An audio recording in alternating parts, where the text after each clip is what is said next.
오늘 이 시간에는 사도행전 7장 3절을 중심으로 해서 빚진 자의 선포와 전파의 사명, 이런 자의 말씀 상고하는 건데 은혜 받기를 원합니다. 새로운 나라가 창립되면 제일 먼저 하는 일이 만천하의 나라의 국호와 정치 체제가 어떤 나라인지를 선포를 합니다. 더불어 국민에겐 의무와 권리가 주어지고 그 의무와 권리에 대해 준수하기를 촉구합니다. 그와 같이 하늘나라에도 통치권자이신 하나님께서는 누구든지 예외 없이 택하신 백성들로 하여금 이 땅에 사는 동안에 하나님과 하나님 나라에 관한 것들을 선포하고 전파할 사명을 부여하십니다. 그것들은 성도가 생명이 있을 동안에 이 땅에서 감당해야 하고 힘써야 할 일로서 경배를 잘 드리고 기도를 많이 하고 헌금을 많이 한 것만이 능사가 아니라 하나님 베푸신 은혜에 감사하며 그것을 선포하고 말씀을 전파해야 하는 의무가 있습니다. 특히 하나님을 섬기는 성도라면 선포하고 전파해야 할 일이 많습니다만은 오늘 이 시간에는 우선적으로 세 가지 말씀을 성경에 발치하였습니다. 그 첫째는 하나님의 저주와 축복을 선포하는 일이요, 두 번째는 하나님이 그리스도이심을 선포해야 하고, 세 번째는 생명의 복음을 만천에 전파해야 하는 사명을 감당해야 한다는 것입니다. 이상의 세 가지 말씀을 상고하는 가운데 피차의 은혜를 받고 실천하시는 복을 받는 귀한 시간 되시기를 예수님 이름으로 간절히 축을 드립니다. 첫 번째는 하나님의 저주와 축복을 선포해야 한다는 것입니다.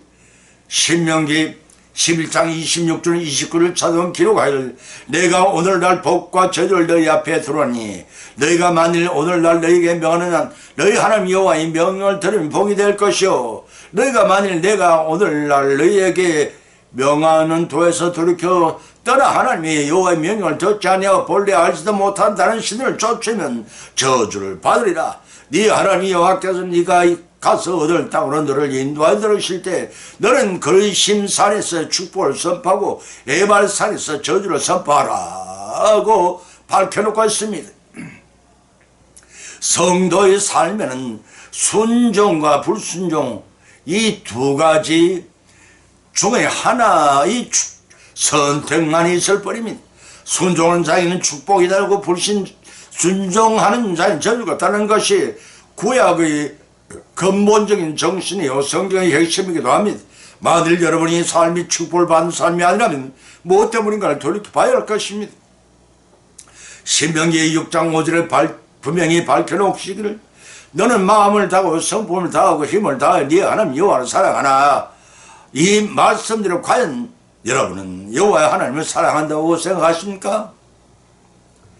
히브리서 3장 1절에서는 그러므로 함께 하늘의 부르심을 입은 거룩한 형제들아 우리의 믿는 도리의 사도시며 대제사장이신 예수를 깊이 생각하라.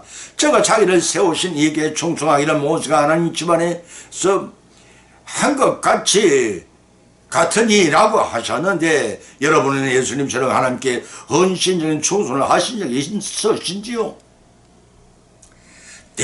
본문의 말씀은 가나안 땅에 들어가기 직전 모세는 말씀에 순종한 말씀 순종에 대한 지금까지의 총괄적인 근거를 축복과 저주는 말로 간략하게 요약하고 있습니다.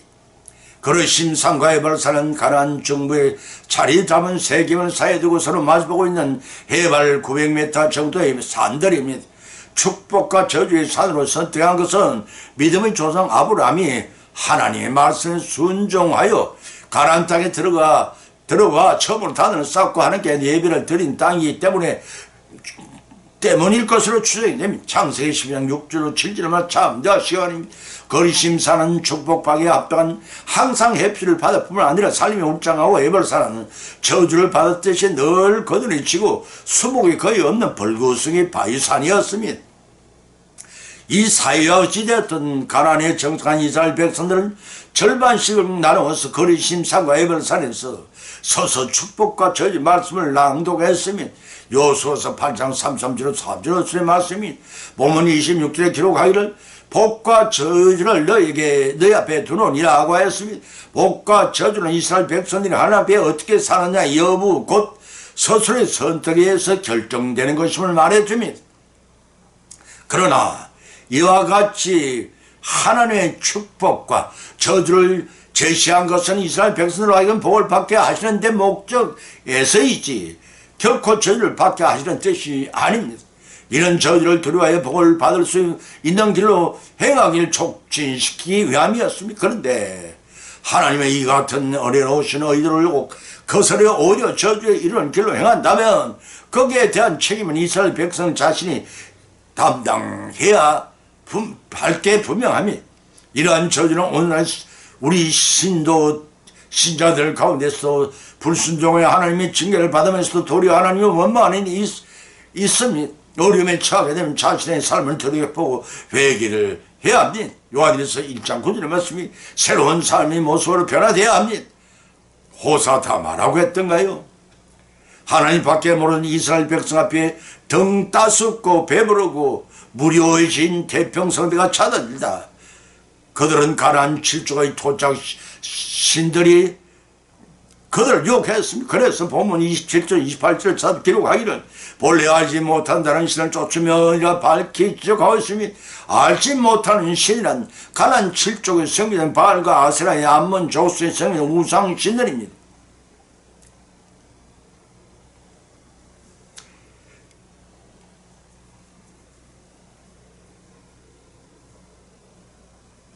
그것들은 가지고 있는 독특한 방법은 이스라엘 백성을 미워하기에 충분했습니다. 하나님 말씀 지켜 순종해야 할 축복을 지속할 수 있음에도 이스라엘은 한가하고 나태해진 백성들은 하나님 말씀에 역행을 합니다. 내 친김에 어찌한다고요? 오늘날의 신자들 중에도 그러한 사람이 적지 않습니다. 과연 나의 신앙생활은 어떤가를 돌이켜보십시다. 생명이 있을 동안에 성도가 선포해야 할 일이 있는데 그것은 축복과 저주입니다. 그런데 대부분의 신자들은 이 사역을 포기하고 있으니 이는 스스로 예발산에 선포한 저주를 자청해서 받겠다는 꼴로 살겠다니 참으로 안타까운 일이 아니라 할 수가 없으니 지금은 재림 주님은 심판으로 오실라는 임박한 때입니다. 육신의 소욕을 쫓아 세속적인 삶에 집착하다가 후회하지 말고 끝까지 하나님의 말씀에 순종하면서 예배하신 하나님의 축복을 모두 성찬에 누르시기를 예수님의 이름으로 간절히 축원드립니다. 두 번째는 예수님의 그리스도 되심을 선포해야 한다는 것입니다.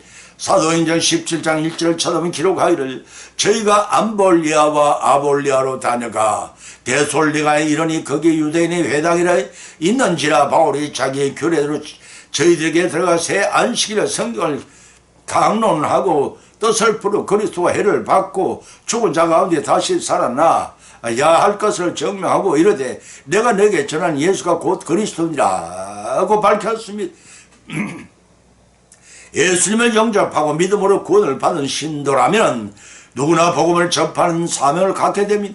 그 복음은 예수 그리스도가 인류를 구원하신다는 기쁨의 좋은 소식이라는 뜻을 가지고 있기 때문에 복음 전파하는 것은 곧 예수님이 그리스도의 신을 여러분이 선포하는 일이 됩니다.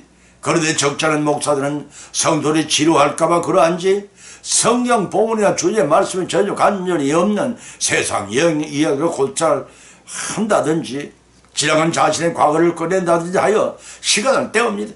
코미디언보다 더 잘 웃기는 분도 계십니다. 성도들 깔깔대고 웃는 가운데 웃고 즐기는 가운데 언제 시간이 갈지 설교가 거친합니다. 마치 은혜 받은 것처럼 즐거워하는 경우가 허다합니다. 그렇게 한가하고 웃고 즐길 때가 아니라 대망의 재림 주님께서 심판으로 오시라니 임박했음을 알리고 그때를 대비하는 삶을 살 수 있도록 심판주의 동시에 구원주가 예수님이시여 그가 그리스도의 신을 선포할 총국을 다툴 때임을 아셔야 합니다. 사도행전 4장 11절에 사도 바울이 증거하기를 다른 이로서는 구원 얻을 수 없나니 친히 인간에게 구원받을 만한 다른 이름을 우리에게 주신 일이 없음이라고 하셨습니다. 고린도후서 5장 15절 기록하기를 저가 모든 사람을 대신하여 죽으심으로 산 자들로 하여금 다시는 자신에 위하여 살지 않고 오직 저를 대신해 죽었다가 다시 사신 자를 위하여 살게 하려 하심이라 고 고로새서 1장 21과 히브리서 2장 9절에 밝히놓고 있습니다. 이 인용문에서 다시 사신 자는 우리 구주 예수 그리스도이십니다. 사도 바울은 다메섹 도상에서 예수님을 만나 뵙고 은혜를 입은 후 평생을 예수님이 그리스도이심을 밝힘으로써 복음을 전파하는 위대한 생애를 바칠 수가 있었던 것입니다. 그의 설교의 기초는 성경이었고 성경의 핵심은 독생하신 성자 하나님으로서 사람의 몸을 입고 성육신하신 예수 그리스도를 선포하는 일이었습니다. 그렇다면 우리의 간증의 말씀을 전하는 건가 무엇인지 돌이켜 봐야 할 것입니다. 신령 자신의 지식과 변론이 않는 항상 살아있는 하나님의 말씀과 예수님만을 증거해야 하는데 그런 증거 생활과 말씀 선포의 주인공은 예수님을 주지를 삼고 계시는지요? 주님을 증거하지 않는 설교는 주님의 말씀이 빠진 간증은 이미 설교가 아니요 간증도 아니요 자기 복음을 전하는 위선이와 위정에 불과하다는 것을 아셔야 합니다.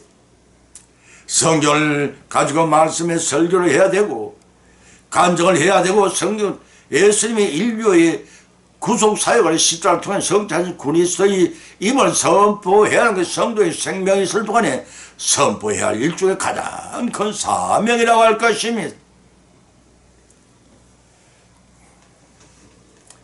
본문 22절 3절에서 기록하여 규례대로 새 안식일의 성경을 강론하며 또 뜻을 풀어 그리스도 해를 죽은 자 가운데 다시 살아 날 것을 증명하고 너에게 저는 예수가 곧 그리스도 예수니라고 하였습니다.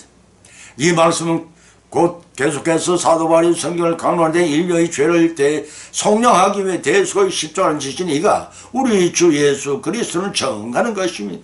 바울처럼 멀리 나가 복음을 전하지 못할지라도 십자가에서 보혈을 흘려준 예수님의 보혈의 은혜로 구원받은 성도는 누구든지 하나님 부르시는 날까지 십자가의 도를 전가하고 선포하는 사역을 게을리해서는 안 될 것입니다.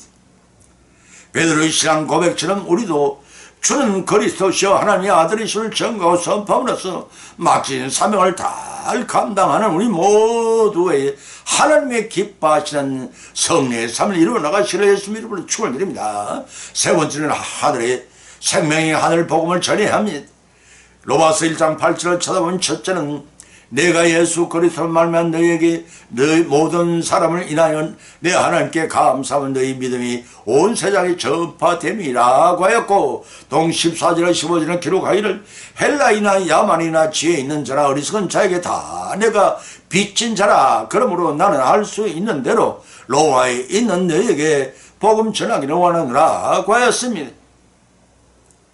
당시의 로마는 세계로 통하는 길이었습니다.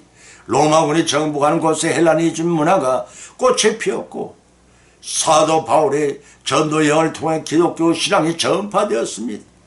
복음은 창세 전부터 감췄다가 나타난 하나님의 비밀 계시입니다. 로마서 16장 25절 말씀입니다. 그 복음은 하나님께로부터 왔으므로 신적 기원을 가지고 있습니다.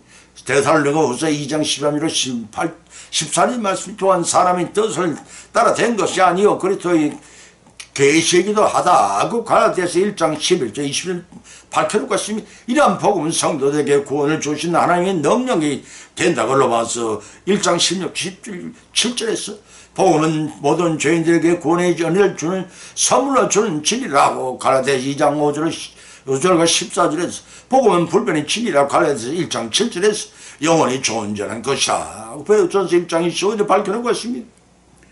본절 14절에 사도 바울이 고백하기를 내가 빚진 자라 하였습니다. 이 말씀은 영적으로 빚진 자는 뜻입니다. 다른 사람보다 모든 복음을 받는 것 로마서 1장 14절이 곧 바로 빚진 것이요 아무 공로 없이 하나님께 의도하심을 받은 것이 빚진 것 로마서 4장 1절 8절이요 그리스도 예수는 말미암아 죄와 사망의 법에서 해방된 것이 곧 빚진 것이요 다른 성도의 사랑을 받은 것이 빚진 것이요 다른 성도의 돈을 받은 것이 빚진 것이 될 것입니다. 때문에 우리 성도는 복음 전파에 힘써야 할 일이 값없이 구원받은 자들이 마땅한 도리요 빛을 갚는 일이라고 하겠습니다. 고린도전서 1장 18절에 바울이 전가하기를 십자가의 도가 멸망한 자에게는 미련한 것이 구원을 얻을 우리에게는 하나님의 능력이라고 밝혔습니다. 그 넉넉의 성경에서는 복음 전파가 입지할 이유 10가지를 이렇게 말씀하고 있는데, 첫째는 주님의 시장 명령이라고 마태복음 28장 19절 20절에, 두 번째는 복음이 온 세상에 전파되어야 천국에 도래할 것이라고 마가복음 24장 13, 4절에, 세 번째는 에베소 3장 8절 13절은 하나님의 비밀을, 경륜을 온 세상에 알림이 하나님 뜻이라고, 네 번째는 로마서 10장 15절 18절은 복음 전파를 해온 악인들의 심판 날 핑계치 못하게 될 때문에 아가였으며, 다섯 번째는 사도행전 16장 16절은 하나님이 우리를 부르시는 이유 중에 하나가 복음 전파이기 때문이요. 여섯 번째는 로마서 1장 14절 15절을 통해 먼저 복음을 받은 자로서 복음에 비친 자이기 때문이요. 일곱 번째는 고린도전서 15장 1절을 통해 복음 전파자가 자신을 복음을 위해 굳게 서게 할 것이기 때문에, 여덟 번째는 디모데후서 4장 7절 8절에 복음을 전파하는 자의 건복을 주시기 때문이요. 아홉 번째는 고린도전서 9장 16절을 통해 복음을 전파하자는 화가 미칠기 때문이라고 하였습니다. 그리고 끝으로 열 번째는 빌보 4장 5절과 히브리서 10장 35절을 통해 심판의 날이 너무 급박하기 때문이라고 했습니다. 신약시대의 위대한 전도자가 사도 바울이었다면, 현대 동양의 위대한 전도자는 인도의 신다식이라고 할 수 있을 것입니다. 선다생이 기차를 타고 인도 본부에서 북쪽으로 전도 여행을 할 때였습니다. 기차가 여기에 섰을 때 날카로운 눈매를 가진 조그마한 사람이 기차에 올라탔습니다. 그런 자리를 잡고 앉자마자 옆 사람들에게 자신이 마술사이며 못할 것임 사람이 자랑스럽게 떠벌리는 것이었습니다. 이만에 솔깃된 사람들은 그 주위에 모여들기 시작했습니다. 마술사는 주위에 모여든 사람들이 당신을 모두 잠들고 깨지 못하게 하겠다고 하는 것이었습니다. 공연이 일어서서 이 사람 몸짓을 하며 주술을 외우기 시작했습니다. 아마도 마귀를 부르는 모양이었습니다.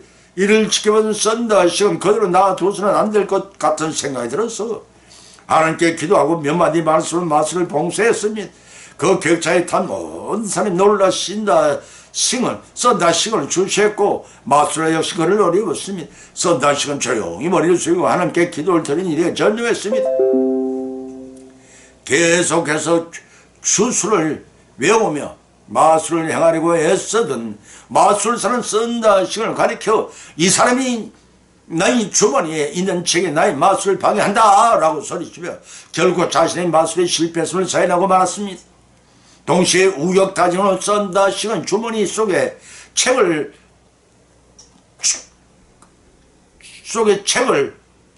갖고 있는 손을 꺼내 보였습니다. 그 소리는 썬다식이 항상 영원한 신약 성경에 들어있었으며, 모든 사람들이 놀란 표정으로 썬다식을 주시는 상황에서 썬다식은 그 여슬을 몰아 하나님의 강력한 말씀 복음을 전했습니다.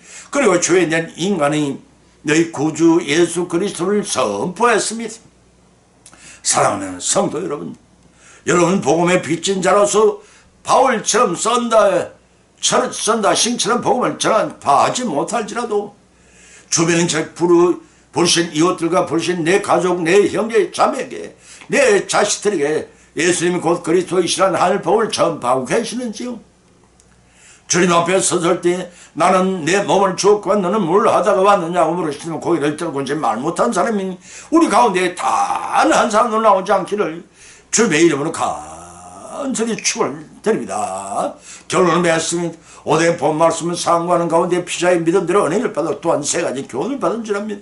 그 첫 번째는 생명이 있을 동안 성도가 20년 이런데 하나님이 저주의 축복을 선포하여 저주받는 자가 한 사람도 없도록 경고하여 축복의 삶을 살도록 촉구해야 한다는 것입니다. 두 번째는 생명이 있을 동안 성도가 입지할 이런 예수님이 그리스도요 유일무이하신 구주의 되심을 선포해야 합니다. 세 번째는 생명이 있을 동안 성도가 입지할 일은 생명의 하늘 복음을 전해야 합니다. 이러한 교훈의 말씀을 받은 것으로 거치지 마십시다. 생명이 있을 동안 성도가 힘써야 할 일은 받은 교훈을 선포하고 전파하여 우리의 실천하고 적용케 하시는 성령이 역사하시며 믿음이 성숙되기를 바랍니다. 그래야 잘 믿음이 성숙되어 예배하신 하나님의 복을 다 받고 누리시는 성령의 축복이 모두 다에게 임하시기를 예수님의 이름으로 간절히 축을 드립니다. 찬송가 191장을 올리겠습니다.